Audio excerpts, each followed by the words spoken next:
Hello friends, আমি আবারও হাজির হয়ে এসেছি পুরনো সেই দিনের রান্নাঘরে নতুন একটা রেসিপি নিয়ে।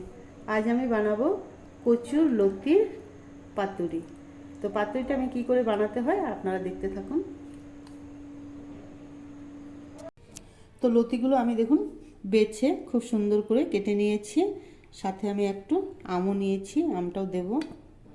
তো আমি গরম জলে এটা ভালো করে সেদ্ধ করে নিব। তো দেখুন বন্ধুরা, লতিটা আমার খুব সুন্দর করে সেদ্ধ হয়ে গেছে। এখন আমি এটা উঠিয়ে নিব।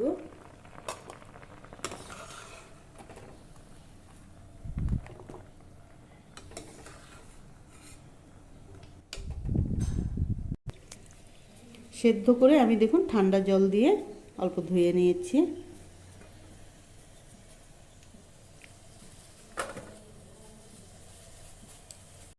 তো কড়াইটা আমার গরম হয়ে গিয়েছে, আমি তেলটা ঢেলে দিচ্ছি।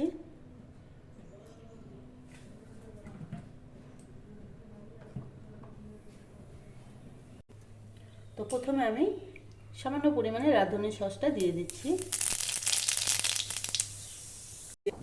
তো পেঁয়াজটাও আমি দিয়ে দিচ্ছি, সাথে আমি রসুনটাও দিয়ে দেব।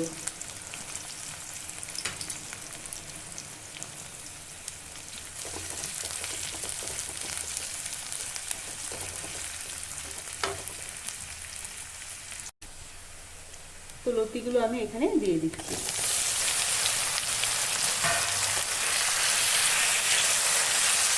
এক এক করে মশলাগুলো আমি দিয়ে দেবো।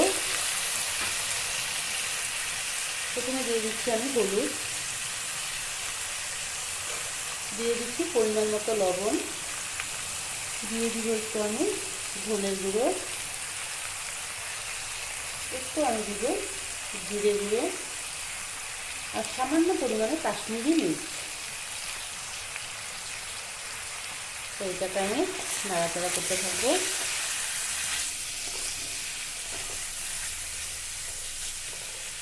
এখানে যে আমি কেটে রেখেছিলাম কাঁচা লঙ্কাগুলো, সেগুলো আমি এখানে দিয়ে দিব।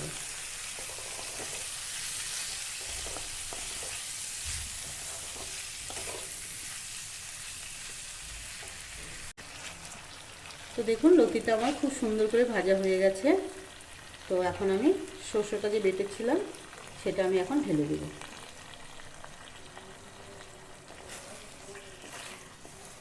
সরষেটা দিয়ে সামান্য পরিমাণে আমি জল দিয়ে ঢেকে দেব। সামান্য পরিমাণে আমি জল দিয়ে দেব।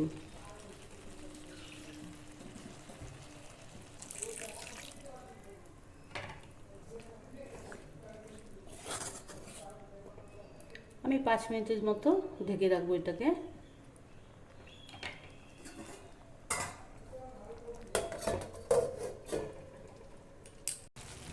তো লতিটা দেখুন আমার হয়ে গেছে।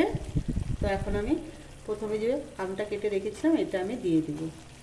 এটা এর জন্য দিয়ে দিচ্ছি কেন, যাতে গলায় না ধরে। গলায় তো ধরবে না, আমি সিদ্ধ করে ফেলেছি, তবুও একটু দিয়ে দিলাম। তো গ্যাসটা আমি বন্ধ করে দিয়েছি। দেখুন আমার লতিটা খুব সুন্দর করে হয়ে গেছে। এবার আমি কড়াই থেকে উঠিয়ে নিচ্ছি।